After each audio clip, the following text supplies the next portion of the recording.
far out, you can see a head and a neck of the okapi. Now the okapi appears to be a relative of the zebra. You can't really tell, but if you look up above on the spotting guide, you notice that it has some hind stripes. It looks like a zebra, or resembles a zebra. But it's not related to the zebra at all. It's related to the giraffe, and that's because of its prehensile tongue and the shape of its skull. Speaking of the shape of its skull, we know that one was indeed a male okapi because they had ossicones, and I'll tell you about ossicones later on. We're passing by saddle-billed storks, and there was one on the right, here's one on the left. The saddle-billed storks get their name from the yellow marking on their bill, which is shaped like a saddle. Oh, look, black rhino. But the saddle-billed storks, they can grow up to be 5 feet tall, with the wingspan of up to 9 feet wide, and they will communicate by simply rattling their bills. There's another black rhino there, just resting. Now the black rhino has a pointed mouth. It gets its pointed mouth from its prehensile muscle that's in its upper lip. It allows the rhino to grab its food off of branches to be general. It also only weighs about 3,000 pounds. To the right, you'll see some bongos, and on the left, look in the bushes.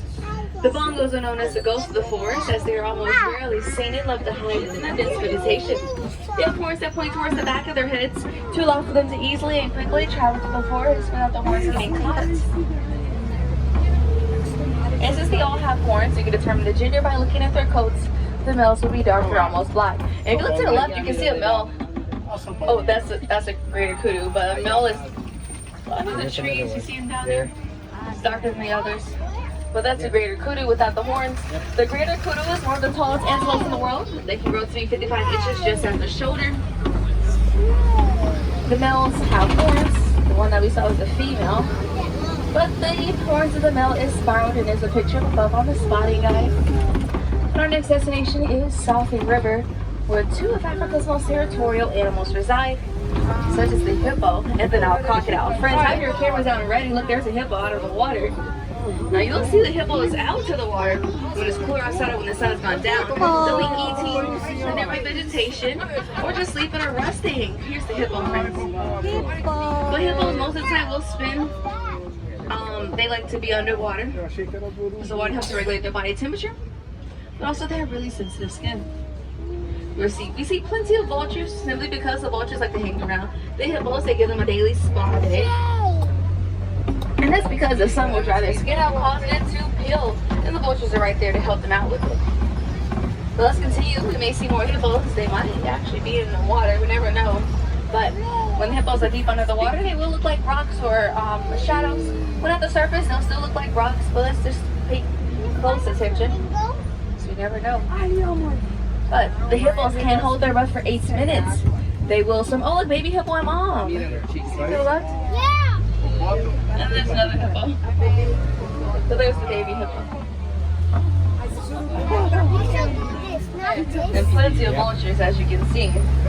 But vultures like to hang around predators as well. And look, here's the crocodiles. Looks like they may be smiling at us, and I wonder why. But we're about to cross that bridge, at least I feel. With the crocodiles' time, plus members remain seated. Because the crocodiles eat bone after their body weight only for about once per week. They can go even longer without eating, and that's something that's scarce. So friends, let's quickly get out of here. The crocodiles, they can weigh between 500 to nearly 900 pounds. So just imagine how much food they actually consume. Sometimes you might see them resting with their mouths open, and that's just to release the excess body heat. You might wonder why they aren't as active as other animals. It is to simply preserve their energy. So when they do attack, it is explosive and highly unexpected. But it looks like the tree line is starting to clear up. I think you might be entering the savanna ecosystem. So that means all of the animals that we've seen thus far are going to be somewhat different than the animals that we will see. Speaking of different, look to the right-hand side. That tree appears to have roots pointed up at the sky. Isn't it quite unique and unlike any other tree that you've ever seen before? Well, it is a baobab tree, and the baobab tree can go leafless for 9 months out of the year during droughts. It can also hold thousands of gallons of water in its trunk. But here on the savannah, we hope to see some of Africa's most famous animals, such as elephants, lions, zebras, and giraffes. And you could potentially see some giraffes from here. They are the tallest animals in the world. Hey, I'm doing this.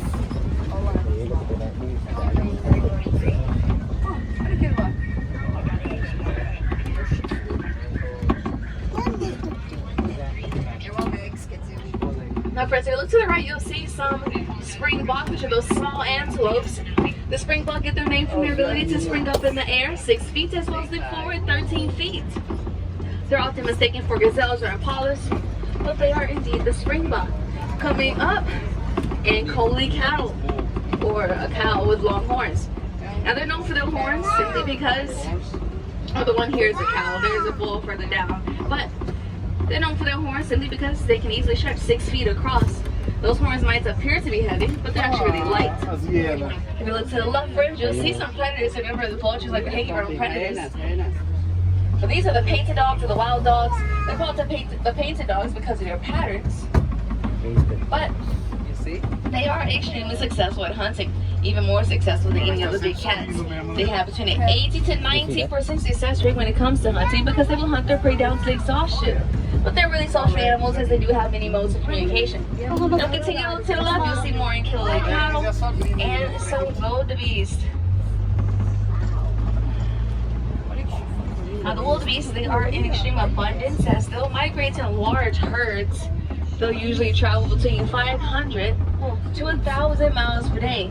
And I believe there's 1 to 1.5 million of them remaining in the world. We're passing by some termite mounds.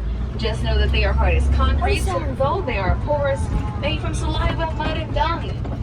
Elephants will use them as a scratching post, and antelopes will use them as an outlook for predators. Giraffe. See the giraffe? But these are some giraffes. Notice the ossicles at the top of their heads. The okapi had the same thing. The okapi had ossicones, the one that we passed by. But all giraffes have them regardless of gender. But these are the Maasai giraffes. They are known for their regular patterns, which is unlike the pattern of the reticulated giraffe. Up above on the spotting guide, who has more of a net-like pattern. Here's a closer view of those Springbok on the right, and I'm seeing a zebra.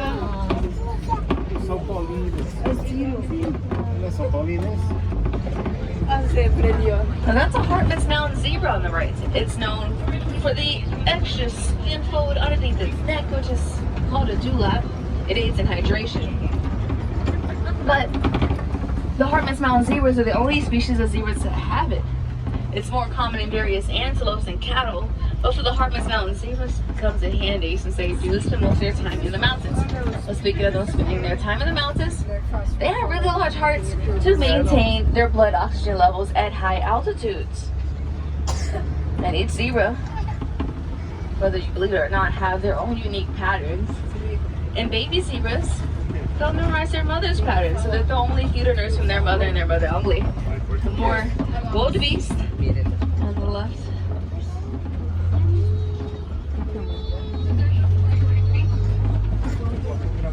When sleeping or resting, the wildebeest will do so in rows with just enough spacing. So when alarmed, they can immediately stand up and run. Then it looks like we're entering elephant territory, and I can tell because of the knockdown trees. The elephants still knock the trees down to better reach the vegetation, but then antelopes will take advantage of the knockdown trees and use the trunks as outlooks for predators. Let's see if we can spot some elephants. I believe I see an elephant up ahead on the right. Looks like it's applying its natural sunscreen. Elephants, they will throw mud, sand, dirt onto their backs, bellies, and their sides. It creates a barrier between them and the sun. They have really sensitive skin. There's another elephant. Hey, look at the elephant. You see the elephant over there? Wow.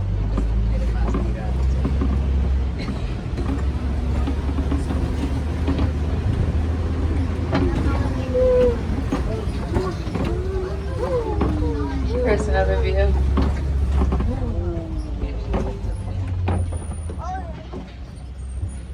And just notice the shapes of their foreheads, and I'll tell you about the shapes later on and what they mean.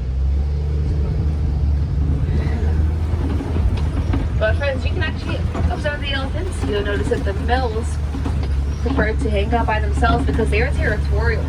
But you'll see them hang out in small groups of bachelors or in loose herds.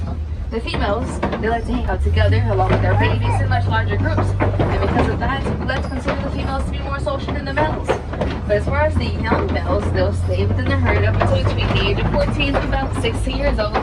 Then they'll usually leave, but it's totally up to the most mature female because she is in charge.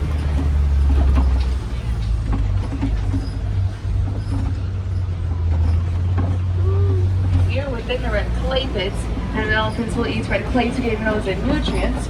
So there must be some elephants up ahead. I'm seeing tusk marks on the right, footprints on the left.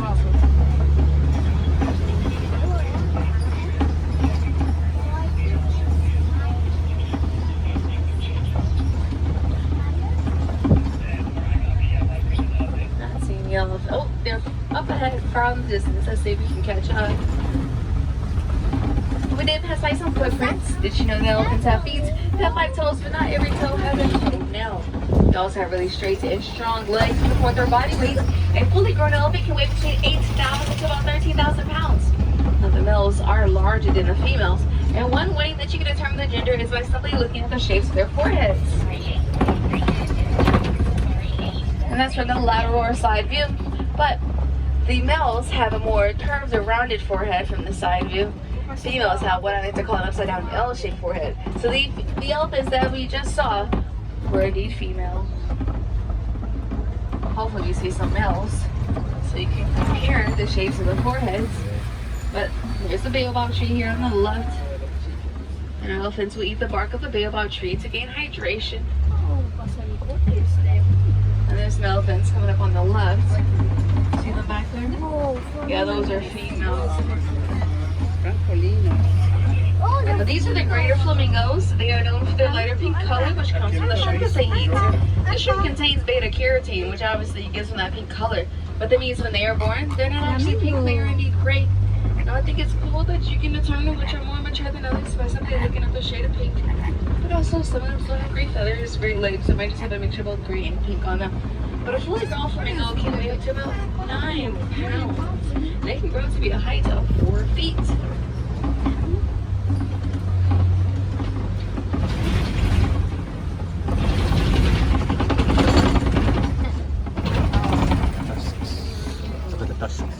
So there's some horns and tusks on the platform. Let me see, there might be some poachers nearby. So for instance, keep our eyes open. Let's stay alert so we can protect the animals the best that we can. It's poachers. Poachers poach elephants for their tusks because they're made of ivory, and rhinos for their horns because they contain keratin. But it's not just as simple as that. It's because keratin has great medicinal value. I believe it's pretty silly since our fingernails are made of keratin. But also there's no research to back up keratin having much medicinal value at all, at least for humans. But we can simply help the animals out by discontinuing the use of ivory and keratin or by finding a more stable source of ivory and keratin. And there's some ivory alternatives out there in the world. They're not as dense as ivory, but they get the job done.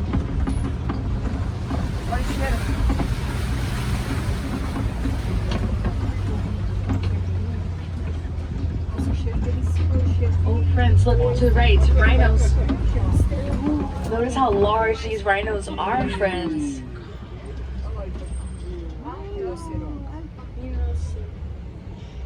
Those are the white rhinos.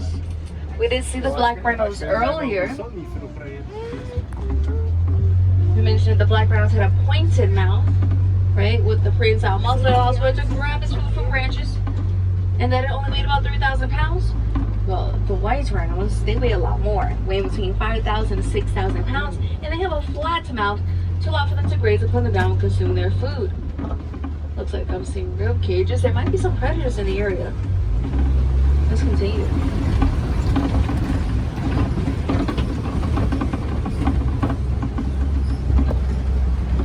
Up ahead is Kobe Rock Formation. Up at Kobe Rocks, the lions love to hang out. They'll use it as an outlook for prey. And the lions, they will sleep or rest between 16 to 20 hours out of the day. When nearby the rocks, they tend to camouflage with them, aiding the lions in hunting. Their prey will think that they are one of the rocks, but their prey usually have really bad eyesight, so let's see if we can spot the lions. Can't be too hard. But in the meantime, I am seeing a rhino on the right.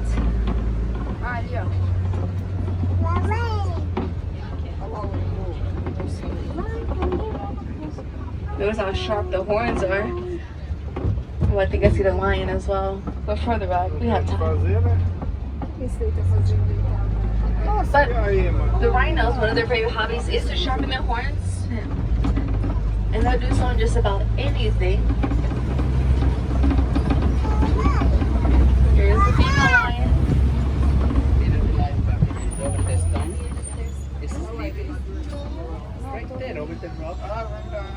And the lions, they like to hang out together for family.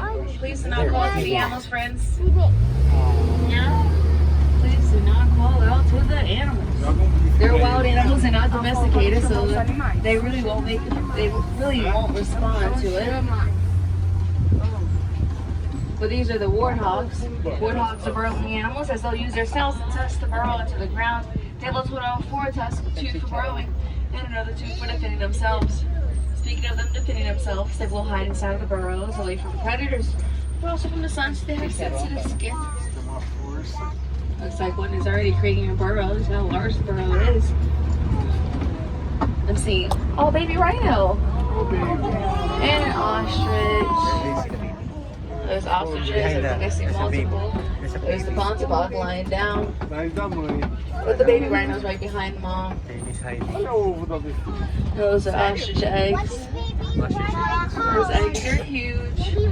So it makes sense. The ostrich is the largest, fastest, flightless bird. They can run up to about 40 miles per hour, and they'll use their large wings to steer themselves. Those eggs weigh 3 pounds each, and the average sized human can stand on them without breaking them. Then a group of ostriches, there's an alpha male and female. They'll take turns incubating the eggs for 42 days. Not only do they incubate their own eggs, they incubate everyone's eggs in the group. It's when it comes to protecting the eggs that they'll most definitely arrange the alphas towards the center in case of any invasion.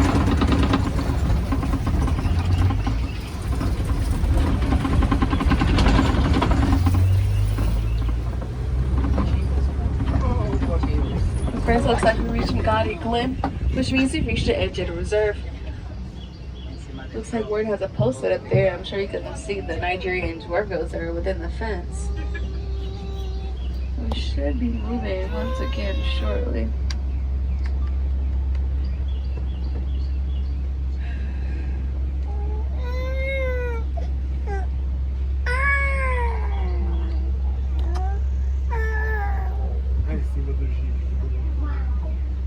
But as we pass by, just notice the baby goats and how large they are in comparison to the adults.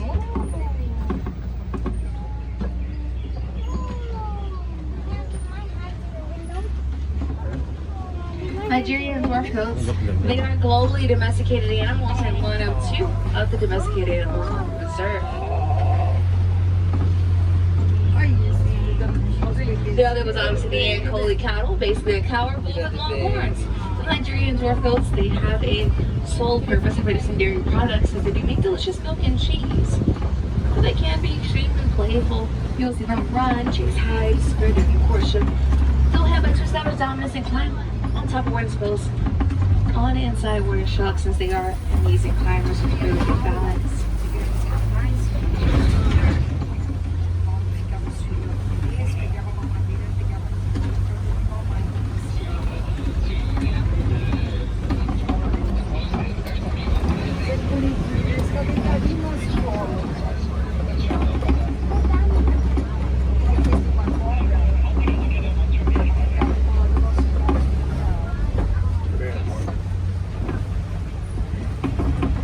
Now friends, it looks like our journey has come to an end, and I hope everyone got to see at least one of their favorite animals out in the reserve. Also, we'll be back taking some amazing pictures and videos of those animals if you would like to come and share with your friends and family. But I'd like to inform you that most of the animals in the reserve are endangered out in the wild, and I know we don't love to save and protect the animals and make sure their numbers are increasing. There's so many ways that we can do so. 2 of the easiest ways by simply recycling, not littering. And if you recycle, you can actually limit or decrease the number of animal habitats being destroyed due to the creation of landfills. And if we stop littering, we can just decrease the chances of the animals consuming trash by mistaking it for their food. But friends, before you part, I'd like to leave you with a short phrase. It's in Kwaherini. It means to go well. Because you're around, baby, don't like to say goodbye. We'll say Kwaherini. Because goodbye is too sad to finally see you again.